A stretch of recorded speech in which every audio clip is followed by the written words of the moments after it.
Bienvenue au CHU Sainte-Justine. Le Centre hospitalier universitaire Sainte-Justine est un centre mère-enfant, l'un des 5 CHU du Québec.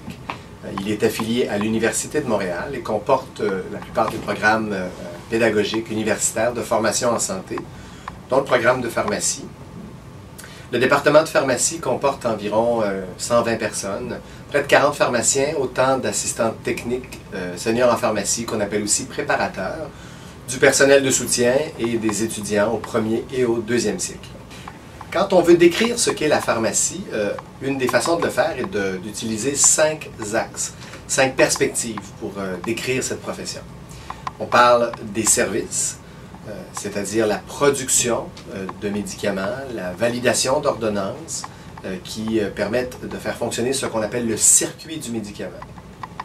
Les soins, la présence décentralisée de pharmaciens, tant dans les unités d'hospitalisation, les unités de soins, que dans les cliniques externes. L'enseignement, le transfert de connaissances de pharmaciens, de techniciens à leurs pairs, dans le cadre de leur formation, de leur apprentissage, avec des stages. La recherche, autant la recherche clinique, où on évalue l'efficacité, l'innocuité de médicaments, que la recherche évaluative, celle qui permet de répondre à des questions pratiques de l'impact du pharmacien, d'une technologie, d'une façon de faire. Et la gestion, les activités clinico-administratives qui permettent de gérer un département de pharmacie, son équipe, ses ressources, le médicament, tout ça dans le but d'obtenir les meilleurs résultats de santé pour les patients. Dans le rapport sur les systèmes automatisés et robotisés utilisés pour la distribution des médicaments dans les établissements de santé au Québec, le rapport dont l'acronyme reconnu est désormais le SARDEM, on a identifié 54 étapes au circuit du médicament. Chacune d'entre elles pouvant être exécutée par une personne avec formation particulière, avec compétences et habilités, et plusieurs de ces étapes peuvent profiter de l'utilisation de technologies. Tout commence par la réception des stocks. Les médicaments sont livrés par les fabricants et les grossistes et arrivent au sein de l'établissement à l'aide de palettes. Ces stocks sont ensuite déballés par l'équipe de la gestion des stocks afin de placer chacun des médicaments au bon endroit. On retrouve ici le secteur de la gestion des stocks. L'équipe technique s'assure de la réception des produits pour un inventaire de plus de 2 millions de dollars. La zone de gestion des stocks comporte une zone réfrigérée où les médicaments sont contrôlés entre 2 et 8 degrés. La chambre réfrigérée permet d'entreposer différents types de médicaments, certaines préparations magistrales, des médicaments destinés à la voie orale, mais aussi à la voie parentérale, et des vaccins. Un nombre limité de médicaments ont besoin de congélation. Le congélateur est aussi utilisé pour les blocs réfrigérants qui sont utilisés pour le transport entre établissements. Les médicaments sont classés en ordre alphabétique de nom générique et à chaque sortie de produit, une requête est effectuée afin d'enregistrer la dépense à l'inventaire. Les ordonnances manuscrites ou électroniques rédigées par les prescripteurs à l'étage sont transmises au département de pharmacie par télécopie numérique. Les ordonnances sont saisies par un membre de l'équipe technique et validées par un pharmacien avant que les doses soient préparées ailleurs au sein du département. Les postes de travail comportent au moins 2 écrans afin de permettre simultanément la consultation des ordonnances et d'autres outils de travail, notamment la numérisation, les photographies ou la consultation sur le web ou ailleurs de banques de données. À partir des ordonnances reçues, des premières doses sont préparées pour être envoyées immédiatement à l'étage, tandis que d'autres doses seront préparées pour être servies une fois par jour à partir de 16 heures grâce à des chariots de distribution unitaire.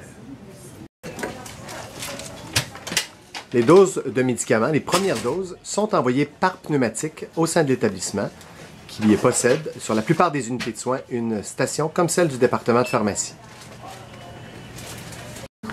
Un certain nombre de médicaments font l'objet d'un contrôle additionnel parce qu'il s'agit de stupéfiants, de drogues contrôlées, de benzodiazépines. Ces substances sont entreposées dans une voûte sécurisée et un contrôle est exercé par le biais de feuilles de contrôle où chaque professionnel qui administre une dose doit signer avec présence de témoins. À chaque jour, L'équipe technique du département assemble l'ensemble des doses destinées à la voie orale et la voie parentérale qui seront administrées aux patients.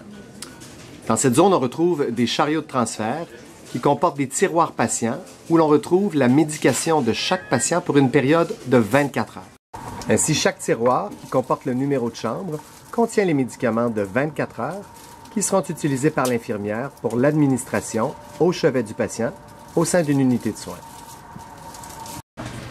Certains médicaments nécessitent une transformation, une préparation, dite magistrale, qu'elle soit non stérile, c'est-à-dire destinée à la voie orale, ou stérile pour être administrée par les veines ou par une autre voie parentérale.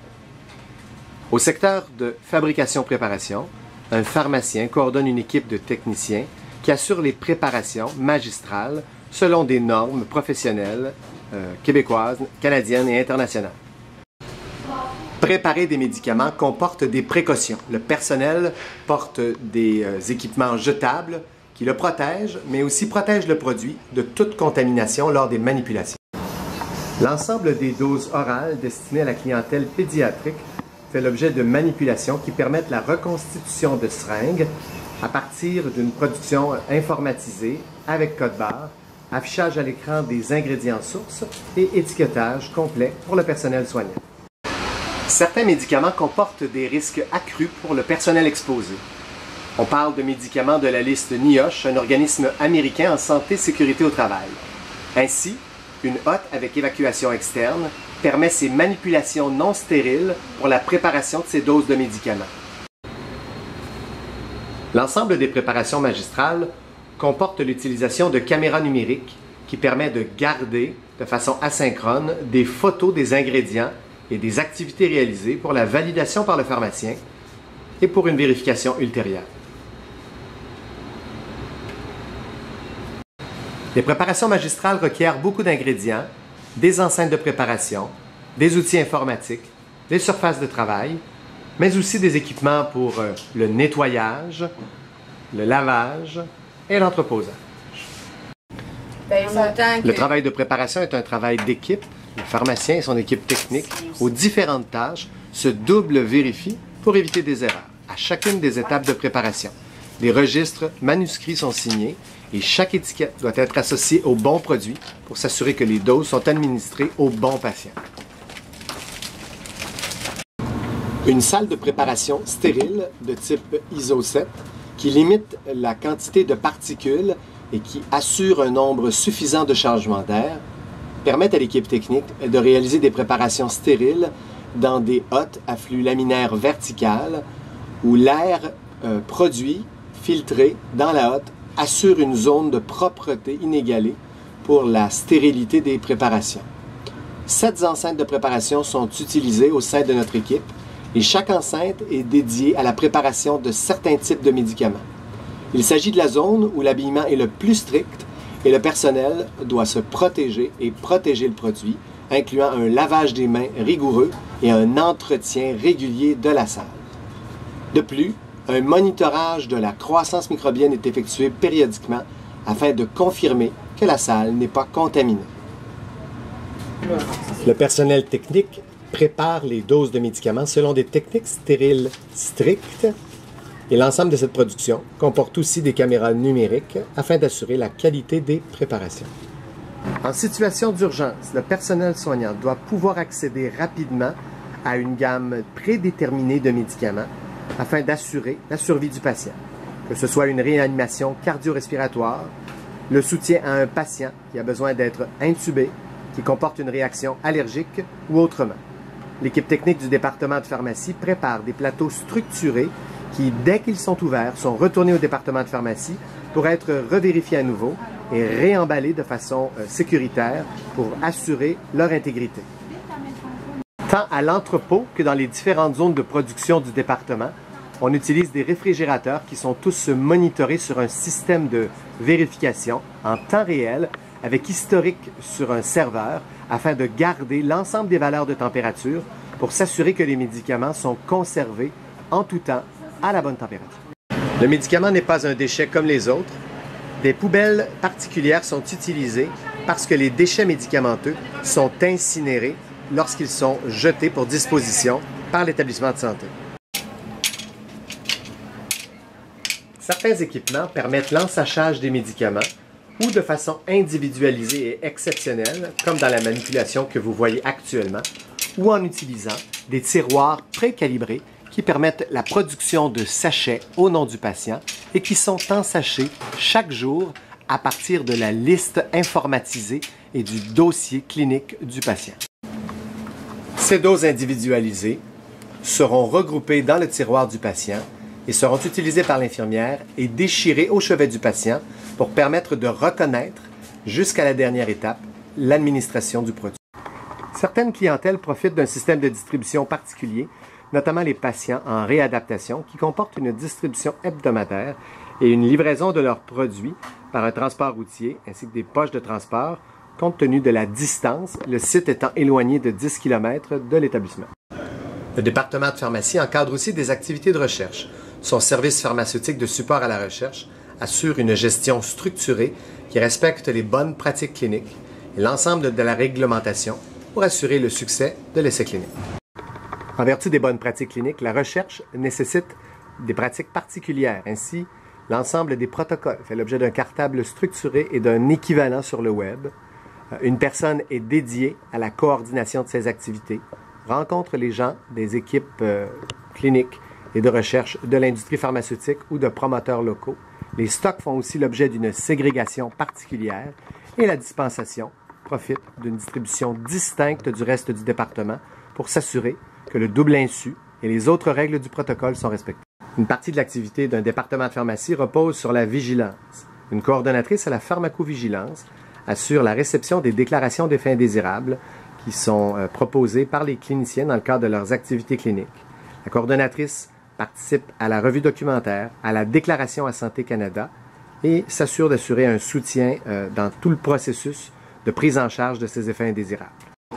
Le Centre Image est un centre d'information qui répond aux professionnels de la santé au Québec et dans le reste du Canada pour les cliniciens qui exercent en français et qui recherchent de l'information à propos des médicaments utilisés en grossesse et allaitement. Le centre traite près de 10 000 questions chaque année et fait partie de la chaire Famille Louis Boivin, un partenariat entre la Faculté de pharmacie et le Centre hospitalier universitaire Sainte-Justine. Cette chaire a contribué au développement de soins pharmaceutiques en obstétrique-gynécologie, en néonatologie, en épidémiologie et en recherche clinique. Gérer un département de pharmacie repose sur une équipe administrative. Le département de pharmacie du CHU Sainte-Justine comporte un chef et 2 pharmaciens-chefs adjoints, une équipe de gestion avec une adjointe administrative et une cadre qui assure la supervision du personnel technique. Le département de pharmacie comporte une unité de recherche en pratique pharmaceutique et cette unité accueille une quinzaine d'étudiants chaque année du Québec et d'ailleurs dans le monde. Ces activités de recherche évaluatives permettent de réaliser des projets pratiques afin d'évaluer l'impact du pharmacien, l'impact de technologie et contribuent à la formation de ces pharmaciens qui pourront exercer la pharmacie au Québec ou ailleurs dans le monde. L'accès à la pharmacie est contrôlé et comporte des puces numériques qui permettent d'activer le système d'accès. Bienvenue à la satellite d'hémato-oncologie. La satellite d'oncologie comporte une zone de réception qui permet de s'assurer de l'intégrité des produits reçus d'un grossiste ou du manufacturier. Elle comporte aussi une zone d'entreposage. Cette zone comporte des réfrigérateurs ainsi qu'une zone de stockage qui permet de délimiter chacun des médicaments et de tenir compte des règles reliées à la recherche et aux autres exigences de pratique. À partir des produits entreposés, ces produits sont amenés à la salle stérile par un passe-plat et sont préparés par le personnel technique dans des enceintes ventilées à l'extérieur. On retrouve ici la salle de validation qui permet à la fois la saisie des ordonnances et leur vérification au terme des préparations avant que les médicaments soient remis au personnel soignant pour administration aux patients. Dans la salle de préparation, on retrouve 3 enceintes avec caméra numérique. On remarque que le personnel est protégé davantage compte tenu de la toxicité de ces produits et des lignes directrices. À chacune des préparations, des clichés sont enregistrés à l'aide d'une pédale au pied du préparateur qui permet de garder des traces de toutes ces activités afin de vérifier la qualité des préparations par le pharmacien au terme du processus. 3 écrans sont utilisés à la fois pour la vérification de l'ordonnance, son information dans le dossier pharmacologique, la qualité des photos et du processus. Toutes les activités comportent un code barre qui permet d'afficher à l'unité de soins le statut de la préparation, à savoir s'il est en cours ou s'il est terminé. Une zone complémentaire permet le traitement des formes orales qui sont préparées aussi pour les patients. Dans le cadre de la pharmacie en oncologie, non seulement les traitements administrés par voie parentérale, mais aussi ce qui est remis aux patients à la maison et sous la responsabilité de l'équipe du CHU Sainte-Justine pour assurer une conformité du protocole de recherche. Le département comporte des caméras de surveillance pour assurer la protection des stocks. Les pharmaciens profitent d'espaces professionnels leur permettant de réaliser leurs activités de recherche, d'enseignement et de soutien aux activités cliniques. Si les bureaux sont vides, c'est que la majorité des pharmaciens exercent au chevet des patients, dans les unités de soins ou en clinique externe, en collaboration avec l'équipe soignante et particulièrement les médecins et les infirmières. Un sas permet au personnel de s'habiller en respectant les règles de préparation. Cet habillement comporte un bonnet, une jaquette de protection, des pantoufles et le port de gants. Chaque unité de soins comporte un poste pharmacie où les médicaments en réserve d'étage sont entreposés.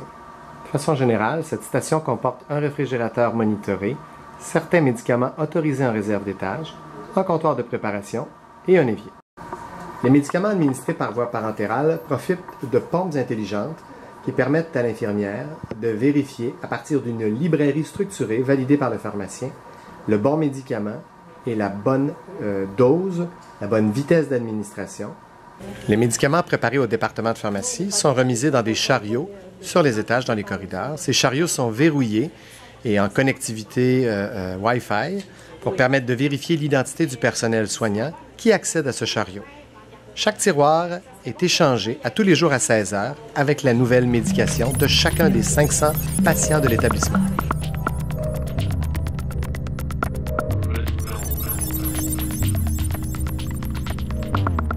Je vais vérifier avec les patients la prise des médicaments, les effets secondaires, les doses utilisées, puisqu'on est dans une clientèle pédiatrique, donc on a des doses en milligrammes par kilo qui vont donc selon le poids. Faut s'assurer que c'est le bon médicament qui va avec la bonne dose pour le bon patient, puis qu'on va traiter adéquatement le patient avec les bons médicaments, sans avoir d'effets secondaires notables, et d'autant plus être capable de faire un bon suivi pour ces patients-là. C'est quoi le défi de traiter des femmes enceintes dans un centre hospitalier? Le défi supplémentaire par rapport à d'autres patients, c'est de sélectionner des traitements qui... En fait, on a 2 patients, on n'a pas juste un patient, on a la mère et le bébé, fait qu'il faut sélectionner des médicaments qui vont être aussi sécuritaires pour le bébé. Les soins pharmaceutiques, c'est d'adapter la thérapie du patient pour que ce soit la plus optimale pour lui. Puis le pharmacien peut faire ça de plein de façons. Dans quel secteur tu exerces? En néonatologie. Ça ressemble à quoi ton quotidien? Mon quotidien, on fait les tournées médicales avec les médecins, les résidents, les infirmières, puis on donne des soins pharmaceutiques aux patients qui sont les plus malades. Tu peux avoir jusqu'à combien de patients sur alimentation parentérale où tu t'occupes de tout ce traitement? On peut avoir une quinzaine de patients qui sont sous alimentation parentérale. Les bébés qui sont aux soins plus intensifs, on en a une vingtaine. Puis on a une quarantaine de bébés là, qui sont avec des soins plus intermédiaires. Donc des bébés qui sont moins intensivement malades, mais qui peuvent avoir besoin quand même de soins pharmaceutiques là, spécialisés. C'est quoi qui est le plus difficile quand on fait des soins? Le plus difficile, des fois il y a une grande responsabilité qui vient avec ça. Quand on est dans des zones grises, quand on est avec des médicaments qu'on utilise moins souvent.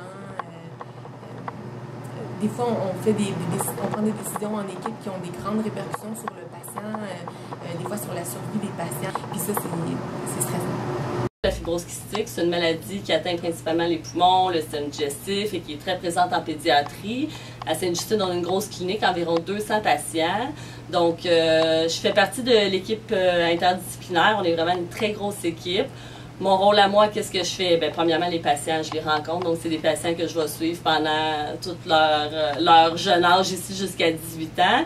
Je les vois, les patients, au moins une fois par année, je fais des soins médicamenteuses. Dès qu'il y a un nouveau traitement, moi, je les vois pour faire l'enseignement. Il y a beaucoup de thérapies compliquées en nébulisation avec des préparations, tout ça.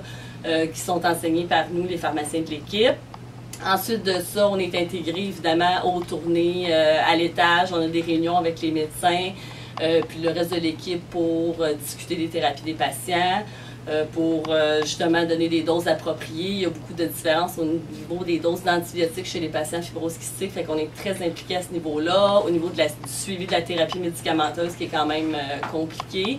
Donc, on est très impliqué à ce niveau-là. C'est sûr que c'est un secteur où on a un très beau lien avec les patients et on a un très beau lien avec l'équipe. On a aussi, évidemment, un lien avec l'externe, parce que ces patients-là sont souvent en externe, ne sont pas tout le temps hospitalisés. Donc, on a un gros lien au niveau des pharmaciens communautaires. Dès qu'il y a des problèmes au niveau des ordonnances, ils nous communiquent avec nous.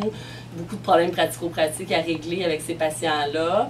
Au niveau plus recherche, c'est sûr qu'on a beaucoup d'idées, on évalue souvent des médicaments, tout ça. On est impliqué au niveau de la recherche dans notre secteur chez nos patients. Comme centre hospitalier universitaire, notre équipe contribue à la formation d'étudiants en pharmacie, mais aussi à toute une vie académique et à la publication de nombreux articles et même d'ouvrages, notamment le guide de grossesse, allaitement, guide thérapeutique, qui en est à sa 2e édition. Durant la grossesse. Toutefois, je pense que pour un contexte ponctuel, mais c'est la crise. J'ai quand même. Vous pourrez donner? Oui. Parce qu'elle, à la maison, elle prenait déjà du Défectant. puis du Zofran. Elle prenait les deux, puis elle dit une fois qu'elle se met à genoux, elle garde Le département de pharmacie du CHU Sainte-Justine, c'est plus de 3 800 000 doses dispensées par année. C'est plus de 1 400 000 transactions informatiques. C'est près de 650 000 préparations magistrales. C'est plus de 58 000 interventions réalisées auprès du personnel soignant. C'est plus de 50 000 questions répondues au fil d'une année. C'est une 50aine d'étudiants reçus et formés. C'est plus d'une 100aine de protocoles de recherche. C'est la pharmacie dans ses 5 axes, dans toute sa perspective pour soigner des patients, tant au niveau des services que des soins, de l'enseignement, de la recherche et de la gestion.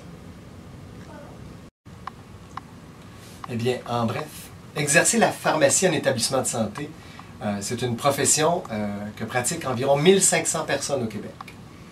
Un pharmacien d'établissement, c'est le plus souvent quelqu'un qui est spécialiste parce qu'il offre des soins pharmaceutiques complexes, parce qu'il détient aussi une formation de 2e cycle après avoir complété son doctorat professionnel en pharmacie. Le pharmacien d'établissement complète une maîtrise qui comporte des cours, mais aussi une thèse, et un essai dirigé et des stages cliniques. Exercer la pharmacie en établissement, c'est en équipe. Exercer la pharmacie en établissement, c'est pour les patients hospitalisés, mais aussi les patients ambulatoires, en collaboration avec nos collègues du milieu communautaire, en enseignant, en transférant nos connaissances et en permettant aux patients de prolonger, d'améliorer leur qualité de vie, voire guérir.